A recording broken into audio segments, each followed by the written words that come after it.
محمد قاسم کے خوابوں کا یقین نہیں کریں گے تو اللہ تعالیٰ کا غصہ اور اللہ تعالیٰ کی ناراضگی ان کے اوپر آئے گی۔ یہ تبھی ممکن ہے کہ جب ان خوابوں کا یا ان چیزوں کا ذکر پہلے سے نبی مکرم صلی اللہ علیہ وسلم نے احادیث میں کر دیا ہو۔ دو ہی باتیں ہو سکتی ہیں کہ یا تو شخص بالکل جھوٹا ہے، اگر بالکل جھوٹا نہیں ہے تو پھر یہ شخص۔ بسم اللہ الرحمن الرحیم۔ بہت لوگ مجھ سے سوال کرتے ہیں کہ آپ محمد قاسم کے بارے میں اتنا زیادہ کانشیس کیوں ہیں، اور محمد قاسم کے خوابوں میں ایسی کیا بات ہے کہ آپ اس کے خواب پھیلانے میں لگے ہوئے ہیں اور ایک قسم کی اپنی ساری لائف ڈیڈیکیٹ کر دی ہے اس کام کے لیے۔ دیکھیں، آج مجھے یہ چیز کلیئر کرنے دیں کہ محمد قاسم کے جو خواب ہیں اور جو ویژنز ہیں وہ کوئی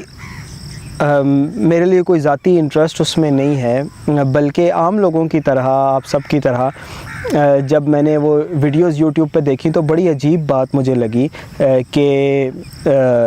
ایک بندہ ہے وہ کلیم کر رہا ہے کہ اللہ رب العزت اس سے کلام کرتا ہے خواب میں، اور کئی سو دفعہ نبی مکرم صلی اللہ علیہ وسلم کی زیارت ہو چکی ہے۔ تو یہ بات میرے لیے بڑی عجیب تھی، اور میں بھی اس چیز کو ایکسیپٹ کرنے کے لیے تیار نہیں تھا، لیکن جب میں نے اس کے پر غور کیا اور جو خوابوں کا کنٹینٹ ہے اس کو دیکھا تو مجھے ریئلائز ہوا کہ یہ ایک ریڈل ہے، ایک ایسا ہڈن میسیج ہے جو ایک دم سے بندے کو سمجھ میں نہیں آتا۔ اگر بندہ اس کے اوپر غور کرے اور اللہ تعالیٰ سے مانگے کہ اللہ تعالیٰ حق بات دکھائے، حق بات کے لیے ہمارا دل کھولے، تو پھر انسان کے اوپر وہ راز کھلتا ہے۔ اور یہ راز مجھ پر آج سے 2-3 سال پہلے ہی کھل گیا تھا، اور اسی لیے میں نے یہ خواب جو ہے وہ پھر پھیلانا شروع کیے اور وہ بات آگے پھیلانا شروع کی۔ اور وہ راز کیا تھا آج میں بتا دیتا ہوں۔ وہ راز یہ تھا کہ یہ شخص جو ہے یہ فیوچر میں آگے جا کر امام المہدی ہو سکتا ہے۔ اللہ تعالیٰ کی طرف سے محمد قاسم بن عبد الکریم کو امام المہدی والا مقام، امام المہدی کا مقام مل سکتا ہے۔ اور یہی وجہ ہے کہ ان کو خوابوں میں دکھایا جا رہا ہے کہ وہ غزوہ ہند کو لیڈ کر رہے ہیں، اور پھر ساری امت مسلمہ کو ایک جگہ پر کمبائن کر کے ایک امت اور ایک ملک جو ہے وہ ان کی قیادت میں بن رہا ہے۔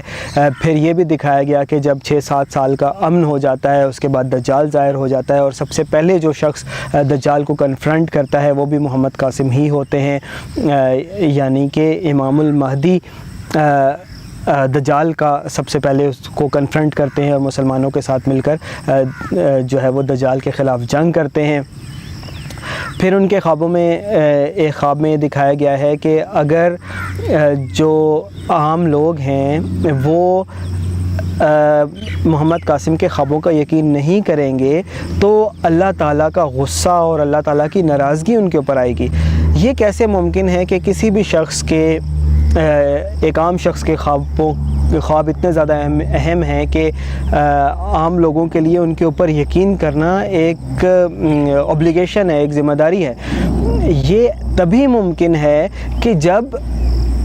ان خوابوں کا یا ان چیزوں کا ذکر پہلے سے نبی مکرم صلی اللہ علیہ وسلم نے احادیث میں کر دیا ہو،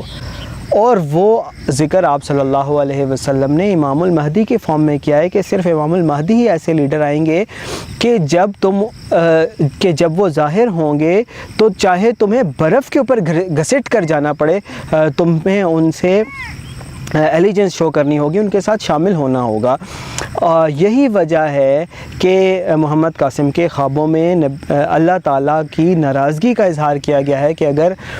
لوگ ان خوابوں کے اوپر یقین نہیں کریں گے تو اللہ تعالیٰ کی ناراضگی ظاہر ہوگی۔ تو جب یہ چیزیں آپ دیکھتے ہیں تو آپ ایک دفعہ سوچتے ضرور ہیں کہ وہ کیا ہڈن میسیج ہے۔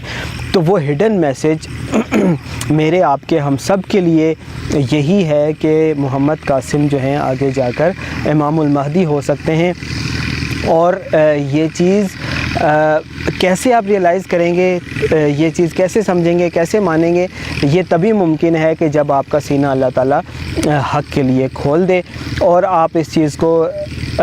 سمجھنے لگیں کہ جو محمد قاسم کو چیزیں بتائی جا رہی ہیں وہ اس سے پہلے کسی کے ساتھ بھی اس طرح کے واقعات نہیں ہوئے، اس طرح کے کلیمز کسی نے بھی نہیں کیے۔ یا تو دو ہی باتیں ہو سکتی ہیں کہ یا تو شخص بالکل جھوٹا ہے، اگر بالکل جھوٹا نہیں ہے تو پھر یہ شخص امام المہدی فیوچر میں ہو سکتا ہے، اور جو شخص بھی اس چیز کو ریئلائز کر لے وہ فوراً سے اپنی الیجنس شو کرے اور اس میسیج کو زیادہ سے زیادہ لوگوں تک پھیلائے تاکہ عام لوگ اس بات کو سمجھیں اور جو ہمارا معاشرہ ہے اس سے شرک کا خاتمہ ہو، برائیوں کا خاتمہ ہو، اور پھر اللہ تعالیٰ کی مدد آئے۔ اور اللہ تعالیٰ کی مدد آنے کے نتیجے میں پاکستان کو پاور ملے گی، پاکستان کی فوج کو پاور ملے گی۔ اللہ تعالیٰ 3000 کے قریب زبردست طاقتور جنگی جہازوں سے پاکستان کی افواج کی مدد فرمائے گا، اور پھر ان جنگی جہازوں کی مدد سے پاکستان غزوہ ہند بھی جیتے گا، اور غزوہ ہند میں کامیابی کے بعد پوری امت مسلمہ کو ایک جگہ پر جمع کر کے